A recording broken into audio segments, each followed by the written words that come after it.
Dan saya perlu ingatkan bahwasanya pembahasan masalah kesyirikan tentang tauhid rububiyah, tauhid uluhiyah itu bukan pembahasan yang dimulai oleh Ibnu Taimiyah dan juga bukan dimulai oleh Syekh Muhammad bin Abdul Wahhab rahimahullahu taala. Ada ulama-ulama yang lain juga sebelum Syekh Muhammad bin Abdul Wahhab ya yang juga sudah membahas tentang masalah ini. Saya sebutkan contohnya. Contohnya Al-Imam Al-Mikrizi. Al-Imam Al-Mikrizi adalah ulama besar di mazhab Syafi'iyah. Seorang alim dan juga seorang ahli sejarah, ya, sejarawan.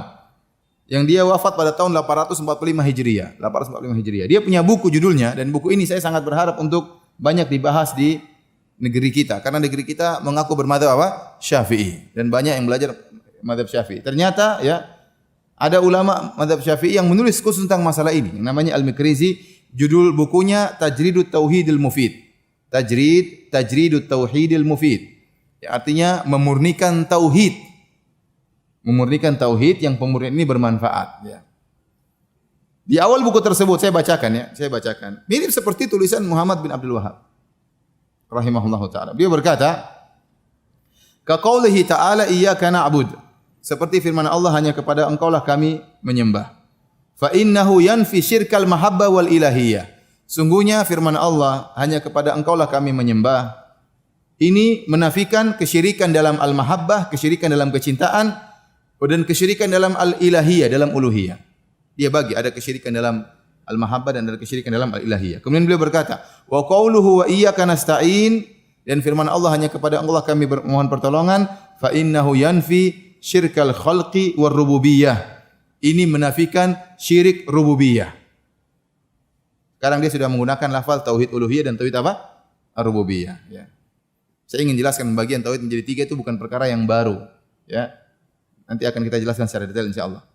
Kemudian kata dia, fatadammanat hadhil ayatu tajridat tauhid rabbil alamin fil ibadah. Maka ayat ini mengandung pemurnian tauhid kepada Allah dalam masalah peribadatan. Wa annahu la yajuzu isyraku ghairihi ma'ahu, dan tidak boleh mensekutukan Allah dengan selain Allah Subhanahu wa taala. La fil af'al wala fil alfaz wala fil iradat. Tidak boleh syirik dalam perbuatan, dalam perkataan maupun dalam kehendak. Disebutkan jenis-jenis kesyirikan. Ada kesyirikan dalam perbuatan, ada kesyirikan dalam lafal dan ada kesyirikan dalam kehendak. Kemudian dia kasih contoh. Fasyirku bihi fil af'al. Contoh syirik dalam perbuatan, kasujudi li ghairihi subhanahu wa ta'ala, seperti sujud kepada selain Allah. Seperti sujud kepada selain Allah. Wa tawaf bi ghairi baitihil haram, seperti tawaf selain di Ka'bah. Ini syirik kata dia.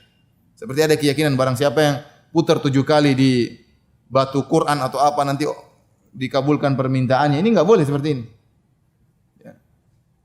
Seperti di Sulawesi, saya pernah diceritain ada gunung tertentu, kalau mau haji tinggal ke situ, tinggal putar gunung itu, sudah apa? Sudah hajian, ya.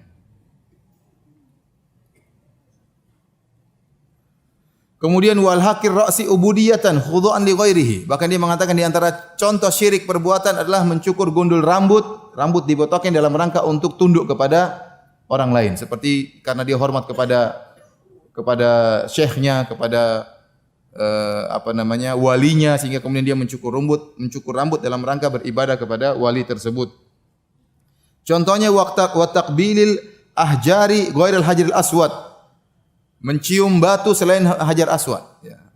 Ibadah cuma mencium hajar aswad. Satu-satunya batu yang dicium ibadah cuma hajar aswad, ya. Yang lain enggak, ya.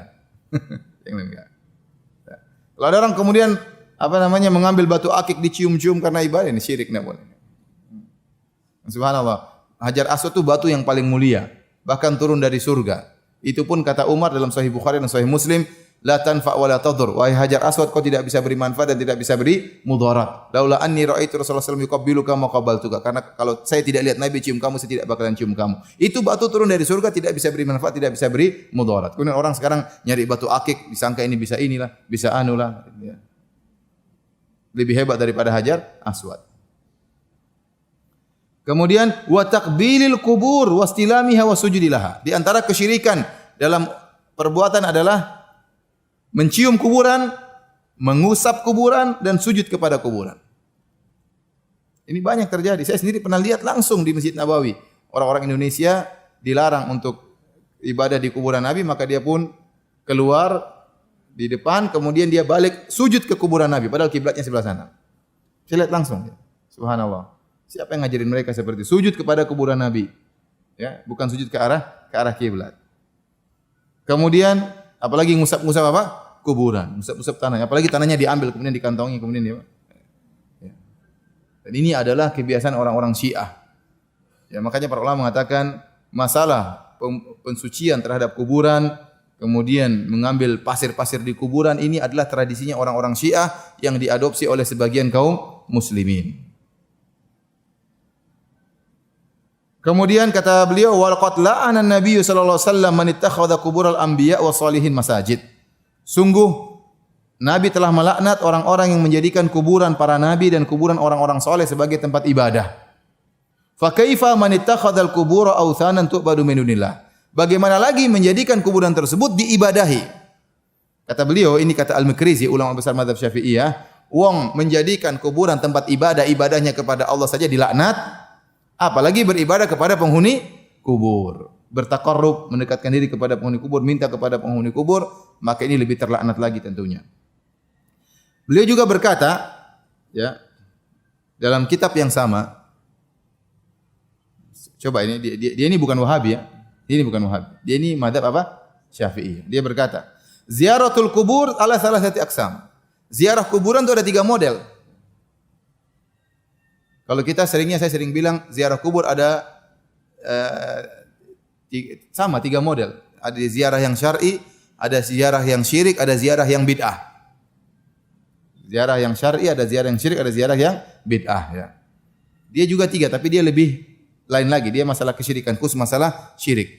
Dia katakan yang pertama, qaumun yazurunal mauta fayad'una lahum. Ini ziarah yang syar'i. Wa hadhihi ziyaratu syar'iyyah. Yaitu suatu kaum menziarahi mayat-mayat kemudian mendoakan mayat-mayat tersebut. Inilah ziarah yang syar'i. Karena orang-orang yang sudah meninggal tidak bisa berbuat apa-apa, kita yang memberi manfaat kepada mereka dengan mendoakan apa? Mereka. Inilah ziarah yang syar'i kata dia. Ini model pertama. Yang kedua, wa qaumun yazurunahum yad'una bihim fa haula'i humul musyrikuna fil uluhiyyah wal mahabbah. Suatu kaum yang mereka menziarahi mayat-mayat, kemudian mereka berdoa kepada Allah melalui mayat-mayat ini. Mereka adalah orang-orang yang musyrik dalam uluhiyah. Yang bilang siapa? Al-Mikrizi, bukan saya, dia yang bilang. Ini model kedua. Pergi ke kuburan, berdoanya kepada Allah tapi melewati orang-orang mayat-mayat tersebut. Yang ketiga, wa qaumun yazurunahum fayad'unahum anfusahum. Suatu kaum yang mereka menziarahi kuburan dan mereka meminta langsung kepada mayat-mayat tersebut. Ini lebih parah lagi. Maka ini adalah kesyirikan dalam ya masalah rububiyah. Kata beliau, wa haula'i humul musyrikuna fir rububiyah. Mereka adalah orang-orang yang syirik dalam masalah rububiyah. Wa qad qala Nabi sallallahu alaihi wasallam, padahal Nabi telah berdoa, Allahumma la taj'al qabri wathanan yu'bad. Ya Allah, janganlah kau jadikan kuburanku sebagai berhala yang disembah. Subhanallah, dia yang bagi ada ziarah yang syar'i, ada ziarah yang syirik uluhiyah, dan ada ziarah yang syirik rububiyah. Jadi ternyata yang masalah membagi tauhid uluhiyah rububiyah bukan perkara yang baru. Orang ulama juga dulu sudah membagi-bagi menjadi rububiyah dan uluhiyah.